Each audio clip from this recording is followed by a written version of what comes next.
Could the Vikings look to actually trade for a young quarterback?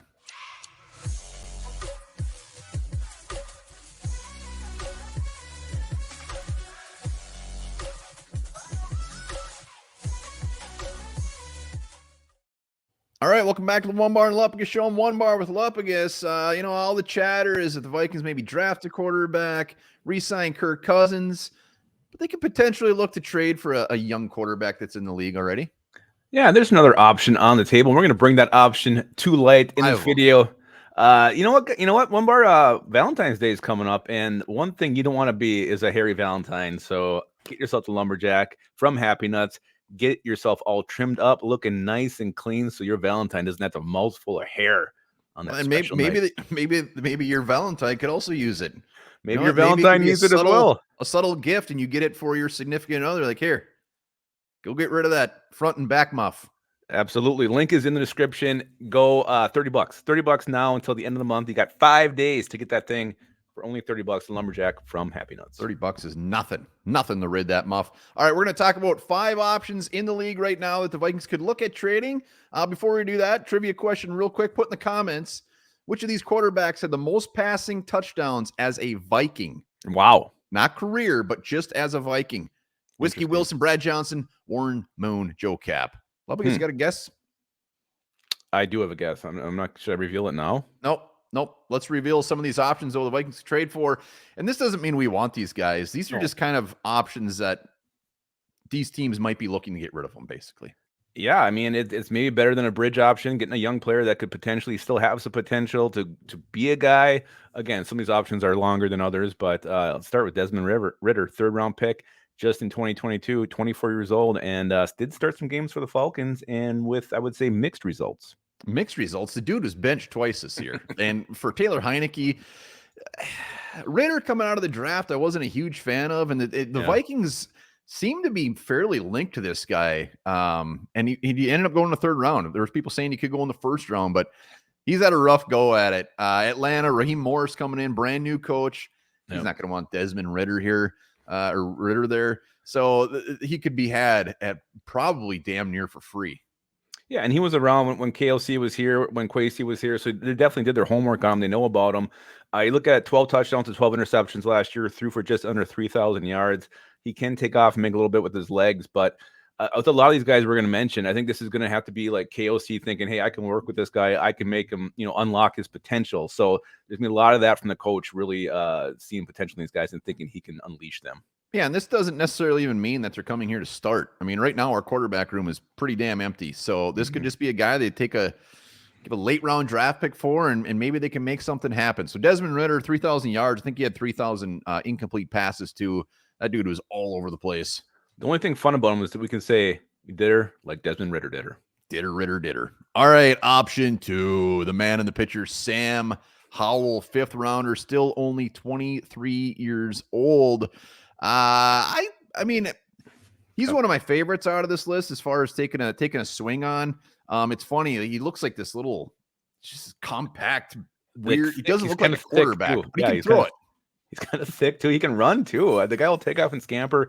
He's a gamer. No one can question this guy, his want to win a football game. He gives it his all. He's on a pretty bad Washington team the last couple of years.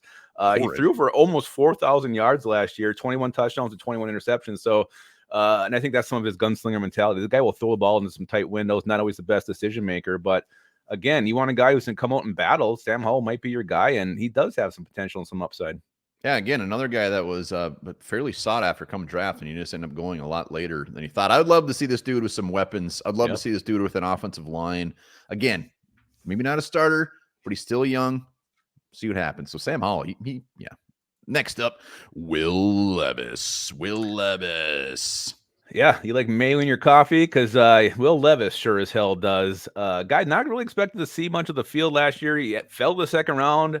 But he comes out, and I think his first game, he threw like, was it 4 touchdowns? It was some insane amount of touchdowns. He just out there slinging that thing around. So he did show some potential, and it's curious because now they got the new coach. They got who else is it? The Bengals OC, I believe, is their new head coach. So they're going to work with a young quarterback. Will Levis be the guy they want, or they want somebody else in the draft, or like a Nix or a Penix or something? That's the question to ask, and maybe Levis could be had at a fairly cheap price. Well, and there's a theme to these guys. All three of these guys. So there isn't a new coach in Washington yet. All three of these guys have new coaches. These coaches had nothing to do with bringing these guys in. They could want nothing to do with any of them. They're all saying the right thing. I mean, even Callahan Brink coming to the Titans, like, yeah, look forward to working with Will Levis. Maybe not. Maybe he looks forward to trading Will Levis. And the other thing, too, with the Vikings, they could have had Will Levis last year. They could have had him in 23. He was sitting there waiting to be took. He was getting really bored and scared in the draft room there a long time. I think he actually grew a full beard, full pubes. He actually needed the lumberjack by the time he was drafted. So they could have had him last year, but they didn't. So did they not like him? Did they not like him there? Curious what they think about Will Levis. Well, and Will Levis, that would be a tough one to predict what the actually compensation would be. I mean, obviously, we're not giving up a second for Will Levis. We could have done it last year, like you said. So, I mean, you'd have to think like mid-round type of picks for this. And Titans would just want to have nothing to do with him if it's that case. Absolutely. All right, next up. So these last two, a little more out of the box, but still definitely options. Justin Fields, obviously in the division, would the Bears want to potentially trade a quarterback to their division rival in the Vikings? But it all comes back to what you're going to get for him. Exactly. And if you're going to make a deal with the Bears, whether that's for the first pick or Justin Fields, you're going to give up a shit ton. I mean, they're going to sit there and make you pay, because why would you want to give a guy like Justin Fields, who does have a lot of ups? I don't know how you feel about Fields, but I actually like Fields. I think he's got some potential. I know he's had some very bad games, but felt like he was getting better toward the end of the season. He can take off and run. You get the weapons around him. And then I know the Getsy there, the OC, was a big problem in Chicago. No one seemed to enjoy his play calling or his some of his personnel that he would go with. So I think Fields, a lot of upside here, a lot of potential. He can be an electric player. And I almost think the Bears should just stick with him and not draft a quarterback and sell that first pick. But again, why would they trade in the division? Yeah, I think, I mean, if I had to bet on it, I'd say the Bears are going to draft like a Caleb Williams at 1 and try to move Justin Fields. I think that will happen.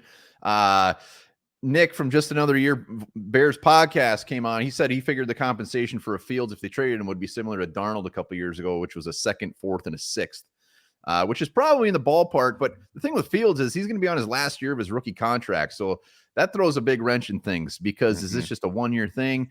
I like Fields. He's still young. I would actually enjoy the thought of bringing him here. Maybe not to start right away, like whatever, but I would be a game for Justin Fields. Yeah, if you're bringing him here and you're giving that compensation and you know you got to restructure that contract, he's probably starting right off the bat. All right, last one, and this is going to fantasy land a little bit just because he was the first pick overall last year. Bryce Young. Yes, on the list. I mean, here's the thing. Could the Panthers actually move on from Bryce Young after 1 year, after giving up all this shit they did to get him? No. There's a new regime there. They got that sexy new OC from Tampa as their new head coach. The guy's just handsome as hell. And does he like Bryce Young? Does he think he's someone he can work with? He's like, hey, Bryce Young sucks. Let's see what we can get for him. And it's going to cost something. It's going to cost 11 for sure. It's going to cost probably a second, maybe even another first. But the Vikings supposedly loved Bryce Young. That was a rumor after the draft last year. Now that's changed, that it was Anthony Richardson and not Young. I don't know which one's true. But if the Vikings really do like Bryce Young, it would be really out of the box. It would be crazy. It would be crazy to see the Panthers give up on him already, but they could recoup some draft picks, some draft capital, and start over with a new coach.